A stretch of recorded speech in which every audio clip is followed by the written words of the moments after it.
இப்போ 10% தான் கிராஷ் ஆச்சு. 10% கீழே வந்ததுக்கே பயங்கரமா பெரிய கம்பெனிஸ்ல இந்த ஸ்டாக் பிரைசஸ்லாம் ஃபாலோ ஆக ஆரம்பிச்சு. ட்ரெடிஷ்னல் வே ஆஃப் இன்வெஸ்டிங்கை மறந்துடுங்க. ஒரு சிம்பிளாக சொல்லணும்னா ஒரு நார்மல் நிஃப்டி 50ல் போட்டிருந்தாரு. நீங்கள் புக் பண்ணாத வரைக்கும் அது நோஷ்னல் லாஸு தான். ஸோ உங்களோட கிளைண்ட்ஸ் யாராவது எஸ்ஐபியை ஸ்டாப் பண்ணாங்களா சார்?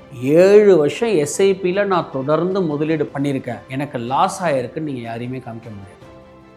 எந்த அசட் கிளாஸும் இவ்வளோ கன்சிஸ்டண்ட்டாக இருந்ததே இல்லை. புல் market is longer then the 100 step போகணுன்னா ஃபஸ்ட்டு 2 ஸ்டெப்பு வைக்கணும். இல்லை நீங்கள் கொஞ்சமாக பண்ணணும்னா எஸ்ஐபி மூலமாக பண்ணலாம். லம்சமாக இருந்ததுன்னா எஸ்டிபின்னு ஒரு அப்ரோச். டெஸ்ட்லாம் இருக்கும்போது நான் பழைய ட்ரெடிஷ்னல் ஓல்டு இன்வெஸ்ட்மெண்ட்ஸே 2026 ட்ரெண்ட் என்ன? வணக்கம் சார். வணக்கம் கேஷவ் சார், இந்த கோவிட் டைம்ல மார்க்கெட் கீழே விழுந்தோன்னே எல்லாருமே பதறணும். திரும்ப அது பவுன்ஸ் பேக் ஆயிடுச்சு. பட் கோவிட் டைம்ல நாங்க புரிஞ்சுக்கிட்டது என்னன்னா, எந்தெந்த விஷயங்கள்லாம் நாங்க தெரியாம இன்வெஸ்ட் பண்ணோமோ அதெல்லாம் பயங்கரமா கீழே விழுந்தப்ப யார்கிட்ட போய் எப்படி கேட்கறதுன்னு தெரியல. ஸோ ஒரு ஸ்ட்ராட்டஜி பில்ட் பண்றோம் சார். இந்த மாதிரி பெரிய பெரிய கம்பெனிஸ்ல மட்டும்தான் இனி இன்வெஸ்ட்மெண்ட் இருக்க போது. ஸோ பெரிய ஃபால் இருக்கக்கூடாது அப்படின்னு சொல்லிட்டு நிறைய பேர் இன்வெஸ்ட் பண்ண ஒரு விஷயம் என்னன்னு பார்த்தீங்கன்னா, டிசிஎஸ்ல இன்வெஸ்ட் பண்ணாங்க, இன்ஃபோசிஸ்ல இன்வெஸ்ட் பண்ணாங்க, HDFC பேங்க்ல இன்வெஸ்ட் பண்ணாங்க. பட் ஆனா இப்போ அந்த டேட்டாவை எடுத்து பார்த்தோம், இல்ல ரிட்டர்ன்ஸ் எடுத்து பார்த்தோம் அப்படின்னா, அது நாங்க மார்க்கெட் கிராஷ் விட இப்போ அது ரொம்ப கம்மியா இருக்கு. இப்போ 10% தான் கிராஷ் ஆச்சு. கோவிட் அப்போ 35% கிட்ட கீழே வந்துச்சு மார்க்கெட். 10% கீழே வந்ததுக்கே பயங்கரமா பெரிய கம்பெனிஸ்ல இந்த ஸ்டாக் பிரைசஸ்லாம் ஃபாலோ ஆக ஆரம்பிச்சு. ஸோ இந்த மாதிரி நேரங்கள்ல நாங்க தெரிஞ்சுக்க வேண்டியது என்ன சார்? நாங்க பண்ற கரெக்டான ஸ்ட்ராட்டஜியா? ட்ரெடிஷ்னல் வே ஆஃப் இன்வெஸ்டிங்கை மறந்துடுங்க. ஓகே, இங்கே திருப்பியும் நம்ம பழைய எக்ஸல் சூப்பர் தான் ஓட்டுவோங்கிறாம இப்போ நீங்கள் டிவிஎஸ் ஸ்கூட்டிக்கு மாறணும். டெஸ்ட்லாம் இருக்கும்போது நான் பழைய ட்ரெடிஷ்னல் ஓல்டு இன்வெஸ்ட்மெண்ட்ஸே பண்ணுவேங்கிறத பண்ணாதீங்க. You have to move to index. You have to move through mutual funds. நீங்கள் சொன்ன ஸ்டாக்ஸ், நம்ம ஸ்டாக்ஸை பற்றி நம்ம எதுவும் பேசுறதில்ல. நீங்கள் சொல்கிறதெல்லாம் பெரிய கம்பெனிஸ் நாட் டெலிவர்ட் ரிட்டர்ன்ஸுங்கிறத சொல்கிறீங்க, அது உண்மைதான். ஸோ அதுக்கு தான் என்ன பண்ணணும், நீங்கள் ஒரு நிஃப்டி 50லையோ இல்லை ஒரு மிட் கேப் இண்டெக்ஸோ இல்லை ஒரு மல்டி கேப் இண்டெக்ஸோ இல்லை காம்பினேஷன் ஆஃப் ஆல் திஸ் 3 நீங்கள் வாங்கியிருந்தீங்கன்னு சொன்னால் நீங்கள் சொன்ன ஸ்டாக்ஸோட பெட்டர் ரிட்டர்ன்ஸ் இருக்கும். ஸோ டைட்டானிக் ஷிப் தெரியுமா?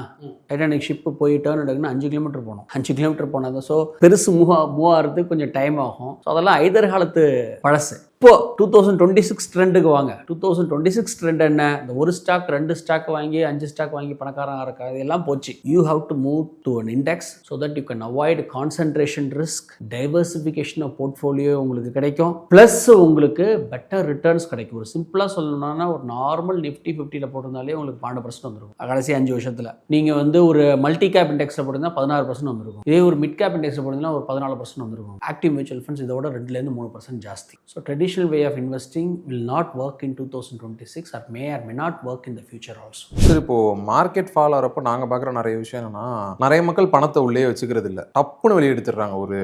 நாங்கள் ரெட்ல வரப்போ பார்க்குறோம் சார். நீங்கள் சொல்ற மாதிரி இப்போ ஒரு பழக்க வழக்கங்கள்லாம் மாற்றிக்கிறோம். ரெட்ல வந்தா ஓகே வெயிட் பண்ணணும், திரும்ப பவுன்ஸ் பேக் ஆகும். பட் இந்த 5% -5 போனால் அதுக்கு மேலே எங்களால் தாங்க முடியல, சரி ஓகேன்னு எடுத்துடுறோம் காசு. இது ஒரு கரெக்டான ஸ்ட்ராட்டஜியா sir? It's not a right strategy இல்லையா?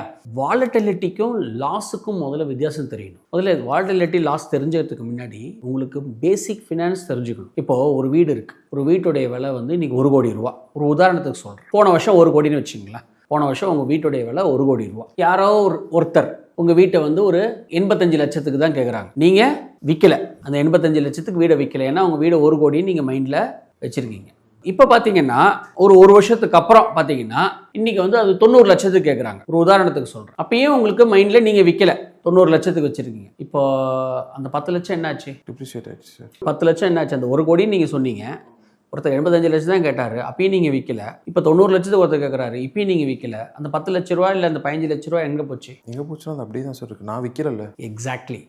What it is called perceived value. அன்னைக்கு பெர்சீவ்டு வேல்யூ 85 லட்சம், இன்னைக்கு பெர்சீவ்டு வேல்யூ 90 லட்சம் தொடரும். அந்த 10 லட்சம் எங்கேயும் போகல, உங்களுக்கு லாபமும் வரல, நஷ்டமும் வரல. இது அப்படியே கொஞ்சம் ரிலேட் பண்ணுங்க, இன்வெஸ்ட்மெண்ட்ஸுக்கு ரிலேட் பண்ணுங்க. இப்போ நீங்க ஒரு இன்வெஸ்ட்மெண்ட் 1 லட்ச ரூபாய்க்கு வாங்கிடுறீங்க. இப்போ 75,000 80,000 தான் இருக்குன்னு சொன்னா it is a temporary market fall. நீங்க புக் பண்ணாத வரைக்கும் அது நோஷ்னல் லாஸ் தான். பழைய விலைக்கு நீங்க போகிற பட்சத்துல உங்களுக்கு இன்வெஸ்ட்மெண்ட்ஸ் வேல்யூ ரெக்கவர் ஆகும். ஸோ வாலட்டிலிட்டினா என்னன்னா மேலேயும் கீழேயும் போயிட்டு வரும். லாஸ்னா என்னன்னா நீங்க புக் பண்ணாதான் லாஸ். இப்போ ப்ராஃபிட்னா என்ன? இப்போ 20% ப்ராஃபிட்னு சொல்றீங்களா, என்ன அதை புக் பண்ணாதான் உங்களுக்கு ப்ராஃபிட். ஸோ இந்த பெர்சீவ்டு லாஸ் பெர்சீவ்டு ப்ராஃபிட் முதல்ல நம்ம தெரிஞ்சுக்கிட்டாதான் இன்வெஸ்ட்மெண்ட்ஸை நீங்க அடுத்த லெவலுக்கு நீங்க புரிஞ்சுக்க முடியும். நீங்க சார் இப்போ நீங்க நிறைய கிளைண்ட்ஸ் மீட் பண்றீங்க.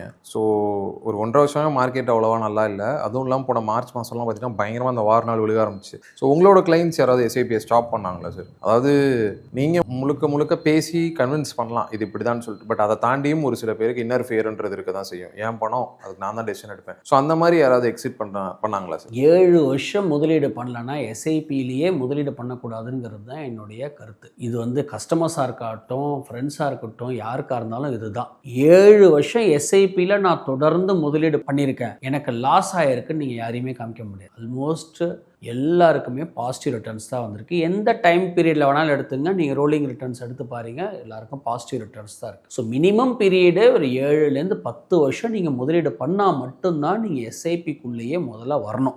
ஒரு பீக் நீங்களே எடுத்துக்க வேண்டியது, ஒரு பாட்டம் எடுத்துக்கிட்டு அது லாஸு ரெட்டில் இருக்குது இதெல்லாம் பேசுறது வந்து இட் வில் நாட் ஹெல்ப். உங்களுக்கு சின்ன டேட்டா சொல்கிறேன். உங்களுக்கு 2001 சென்செக்ஸ் 3000 2500 இருந்தது. 2012 பார்த்தீங்கன்னா ஒரு 19000 இருந்தது. இன்னைக்கு பார்த்தா 77000 இருக்குது. ஸோ வளர்ச்சிங்கிறது நீங்கள் வந்து 1979 நீங்கள் எடுத்துக்கிட்டிங்கன்னா ஆல்மோஸ்ட் 400 டைம்ஸ் க்ரோ ஆகிருக்கு உங்களுக்கு மார்க்கெட். எந்த அசட் கிளாஸும் இவ்வளோ கன்சிஸ்டண்ட்டாக இருந்ததே இல்லை. கடைசி ஒரு 25 வருஷத்தில் 80% ஆஃப் த டைம் மார்க்கெட் வந்து பாசிட்டிவ், ஒன்லி 20% தான் நெகட்டிவ். அதுவும் ஒரு குறிப்பிட்ட பீரியடில். இன்னொரு டேட்டா உங்களுக்கு சொல்கிறேன். கடைசி ஒரு 35 வருஷம் டேட்டாவை எடுத்து நான் சும்மா பார்த்தேன். ஒரு வருஷத்தில் மார்க்கெட் பார்த்தீங்கன்னா ஒரு 10லேருந்து 15% ஃபாலோ ஆகும். ஒரு அன்லக்கி இன்வெஸ்டர்ஸ் இருக்காங்கன்னு வச்சுங்க. நம்ம சொல்லியிருக்கோம் இல்லையா, நம்ம பொங்கல் சாப்பிடும்போது மிளகு வரும், பாயசம் கொடுக்கும்போது முந்திரி குடி வராதுன்ட்டு. சம்டைம்ஸ் உங்கள் லக்கு பேடாக இருக்கிறதுன்னு வச்சுங்க. நீங்கள் நல்ல மார்க்கெட் டவுனாக இருக்கும்போது இன்வெஸ்ட் பண்ணல, திருப்பி ஒரு வருஷத்தில் மார்க்கெட் பீக் ஆகுது, அந்த சமயத்தில் முதலீடு பண்ணுறாரு. இந்த மாதிரி கடைசி ஒரு 35 வருஷம் பண்ணியிருந்தாருன்னு சொன்னால் அவருக்கும் பார்த்தீங்கன்னா ரிட்டர்ன்ஸ் ஒரு 11% ரிட்டர்ன்ஸ் இருக்குது. So you don't need to time the market. See, bull market is longer then the bear market. நம்ம வந்து it's an emerging country. we are all fortunate to be born in India. நம்ம next 20 years வந்து we are going to see a very big India story. அதனால நீங்கள் SIP மூலமாக தொடர்ந்து முதலீடு 7 வருஷம் பண்ணுற பட்சத்தில் எனக்கு தெரிஞ்சு நான் 23 வருஷமாக இந்த இண்டஸ்ட்ரியில் இருக்கேன். ஒன்லி மியூச்சுவல் ஃபண்ட்ஸ் மட்டும்தான் விற்கிறேன். 7 வருஷத்தில் எஸ்ஐபியில் லாஸ் வந்து நான் பார்த்தது கிடையாது. இது உங்களை பற்றின கேள்வி தான். இப்போ உங்கள் போர்ட்ஃபோலியோ இருக்குது சார். ஸோ இது நீங்கள் எப்படியும் இல்லை இப்படி தான் சொல்லுவீங்க. பட் இருந்தாலும் நான் கேட்குறேன், என்னன்னா உங்கள் போர்ட்ஃபோலியோவில் வந்து ப்ராஃபிட் அதிகமாகுது சார், இல்லை உங்களுக்கு ஏதாவது ஒரு ரெக்ரெட் இருக்கா சார்? உங்கள் போர்ட்ஃபோலியோ இப்போ வரைக்கும் நீங்கள் சேர்த்து வச்சிருக்கீங்களா ஓரளவு, ஏதாவது ரெக்ரெட் இருக்கா? இந்த ஒரு விஷயத்தை நான் கொஞ்சம் வெயிட் பண்ணியிருக்கலாம் அப்படின்னு ஏதாவது ஒரு ரெக்ரெட் இருக்கா இன்வெஸ்ட்மெண்ட்ஸ்ல? இல்லை, நான் இன்னும் கொஞ்சம் முன்னாடியே பண்ணியிருக்கலாம், இன்னும் கொஞ்சம் கெரியரை நல்லா டெவலப் பண்ணியிருக்கலாம், இன்னும் கொஞ்சம் நிறைய ஏர்ன் பண்ணியிருக்கலாம், இன்னும் கொஞ்சம் ஏர்லியராக பண்ணியிருக்கலாங்கிற அந்த ரெக்ரெட் தான் இருக்குது. இன்னும் கொஞ்சம் இப்போ நான் கற்றுக்கிட்டேன்ல, டெய்லிக்கும் படிக்கிறோம், கடைசி ஒரு 7-10 வருஷம் படிக்கிறோம், ஃபஸ்ட்டு ஒரு 10 வருஷத்தை இன்னும் கொஞ்சம் பெட்டராக யூஸ் பண்ணியிருக்கலாம் அப்படிங்கிறது தான் என்னுடைய மைண்டில் இருக்குது. அதை தவிர I don't have any regrets. Probably ஒரு யங்கர் ஏஜ்லேயே நான் ஒரு வீடு வாங்கினது அது ஒரு ரெக்ரெட் இருக்குது. நம்ம பர்சனல் ரெக்ரெட்னா இன்னும் கொஞ்சம் ஏர்லியாக கொஞ்சம் கடன்லாம் இல்லாமல் வாங்கியிருக்கலாம், நம்ம கொஞ்சம் வெயிட் பண்ணி செஞ்சுருக்கலாம்.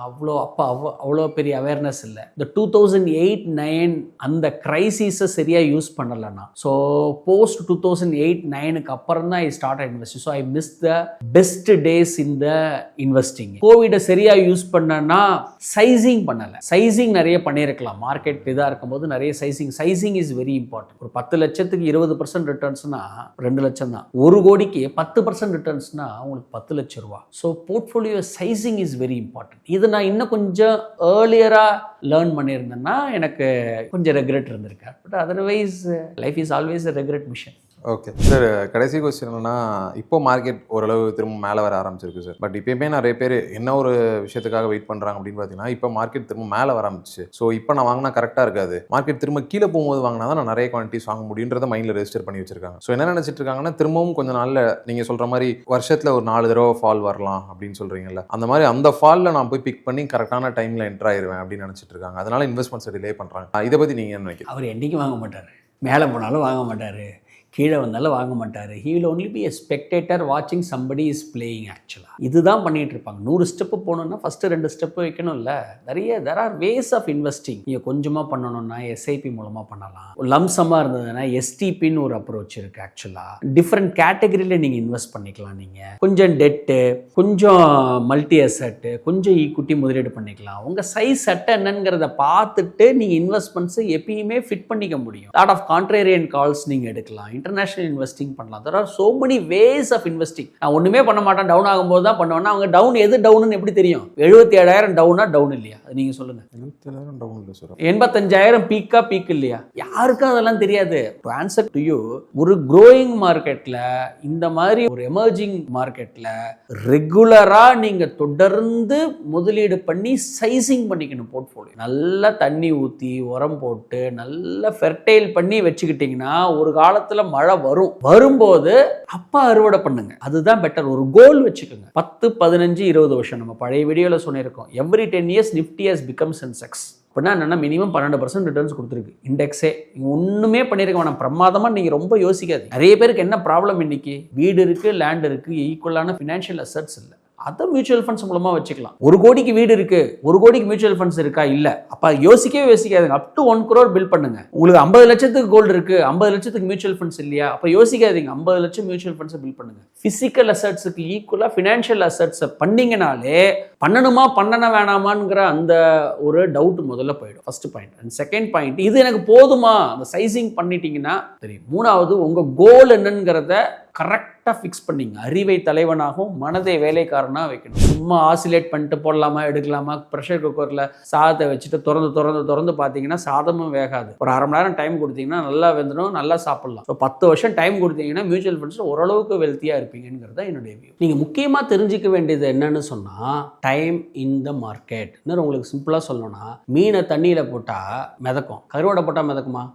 என்ன அர்த்தம்னா, சர்டைன் திங்ஸ் ஆர் இர்ரிவர்சிபிள். அப்படின்னா என்னன்னா, டைம் போனால் கிடைக்காது, எடிட் பண்ண முடியாது. 10 வருஷம் முன்னாடி உங்களுக்கு கிடைக்காது. ஸோ அதனால நீங்கள் என்ன பண்ணணும்னா, நீங்கள் ஒர்க் பண்ணுற டைம், நல்லா ஏர்ன் பண்ணுற டைம் நல்லா யூஸ் பண்ணிக்கிட்டு பொறுமையாக நிதானமாக சைஸ் பண்ணி முதலீடு பண்ணிட்டீங்கன்னு சொன்னால் உங்கள் கோலை தோராயமாக கண்டிப்பாக நீங்கள் ரீச் பண்ணிடுவீங்க.